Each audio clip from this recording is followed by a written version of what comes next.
কৃতজ্ঞতা আজকে আমাকে সুযোগ দিয়েছেন আপনাদের সামনে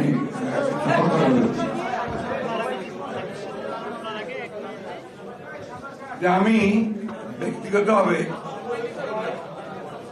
কিছুটা আতঙ্কিত থাকি ইদানিংকালে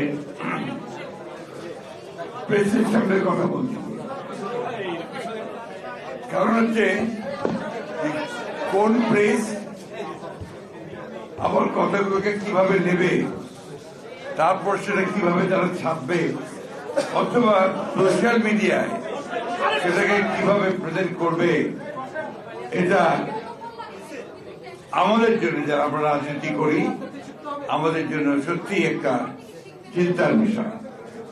কারণ ইদানিংকালে চরিত্র হনন করবার যে প্রবণতা বিশেষ করে সোশ্যাল মিডিয়াতে দেখা দিচ্ছে, এটাতে চিন্তিত না হয়ে উপায় নেই। যাই হোক, বাংলাদেশের সংবাদ মাধ্যমের স্বাধীনতার বিষয়টা কোনো নতুন নয়। আমরা যারা বাংলাদেশের স্বাধীনতার পক্ষে কাজ করেছি সেই 60-এর দশক থেকে, তখন থেকে এই বিষয়টাকে সবচেয়ে সামনে এসেছে এবং পাক শাসকদের, পাকিস্তান শাসকদের বিরুদ্ধে সেই সময়েও আমরা কথা বলেছি, আন্দোলন করেছি, কাজ করেছি। একটা সুবিধা ছিল যে তখন সংবাদ মাধ্যমের একটা নিজস্ব সক্রিয়তা ছিল, যেখান দিয়ে তাদেরকে কোনো গোষ্ঠীভুক্ত করা অতটা সহজ হতো না। বরঞ্চ আমি যেটা বলতে চাই সেটা হচ্ছে তাদের সেই দেশপ্রেম, আন্তরিকতা এবং দায়িত্ববোধ আমার কাছে মনে হয়েছে যে অনেক উঁচু দরের ছিল। বর্তমান প্রেক্ষাপটে সংবাদপত্রের স্বাধীনতা নিঃসন্দেহে আগের চেয়ে বেড়েছে এবং আমি আজকে যেটা পত্রিকায় দেখলাম যে আন্তর্জাতিক আপনার মানদণ্ডে প্রায় 16% স্বাধীনতা বেড়েছে।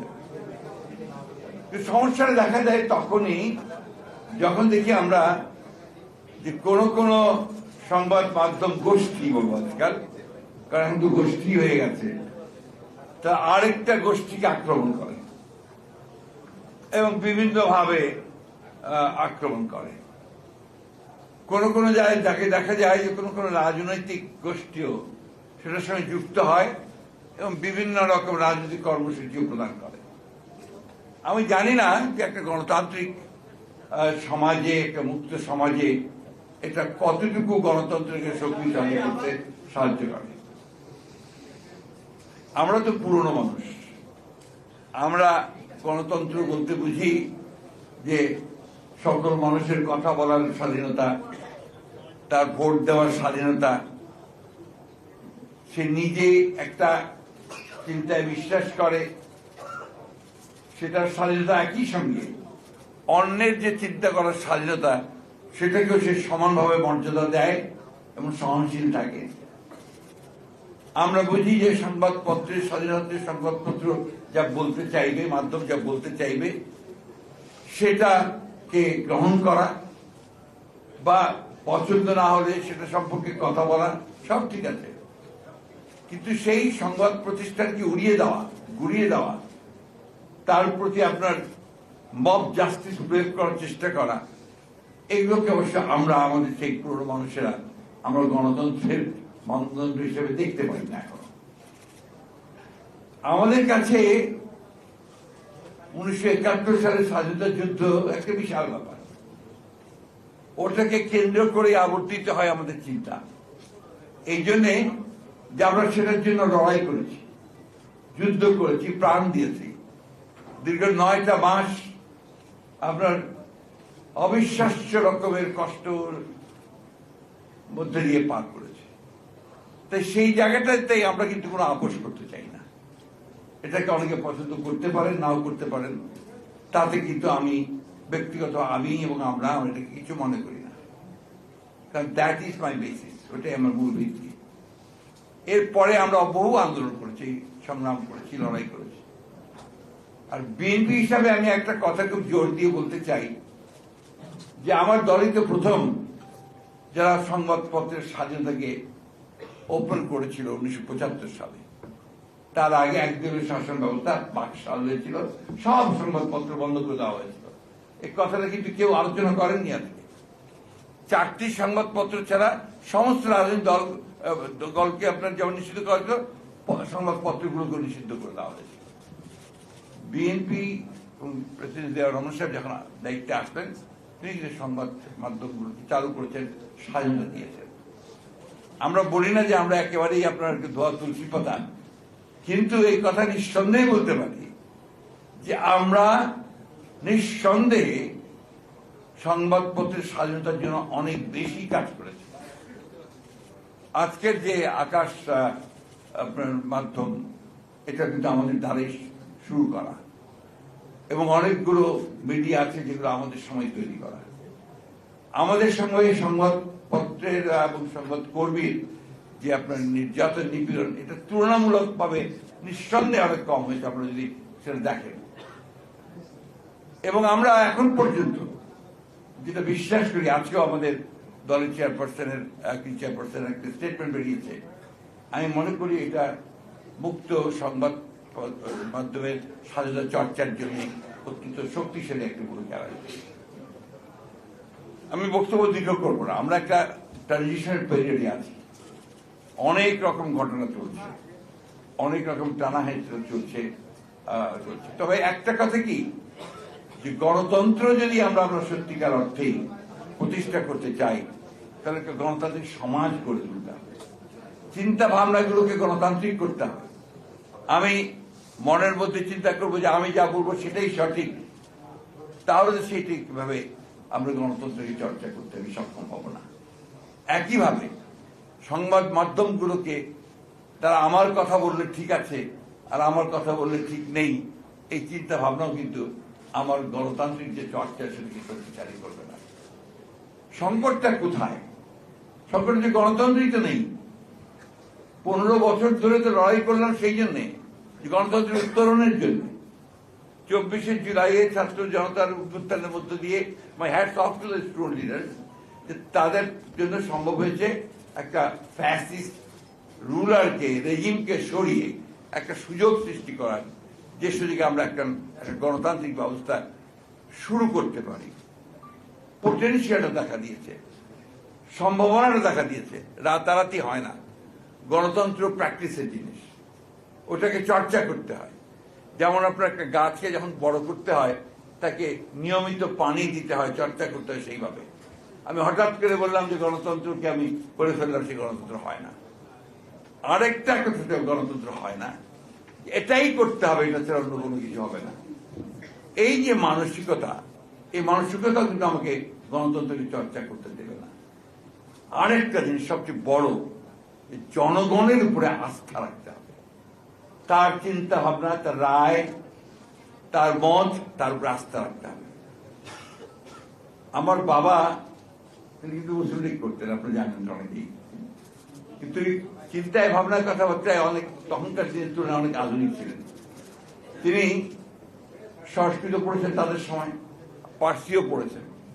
তিনি বলতেন যে আমাদের বেশিরভাগ মানুষের মধ্যে একটা প্রবণতা আছে পার্সিতে, উনি বলতেন হাম চু দিগার নিস্ট, আমি ছাড়া আর কেউ নেই, আমি হচ্ছি সর্বোচ্চ।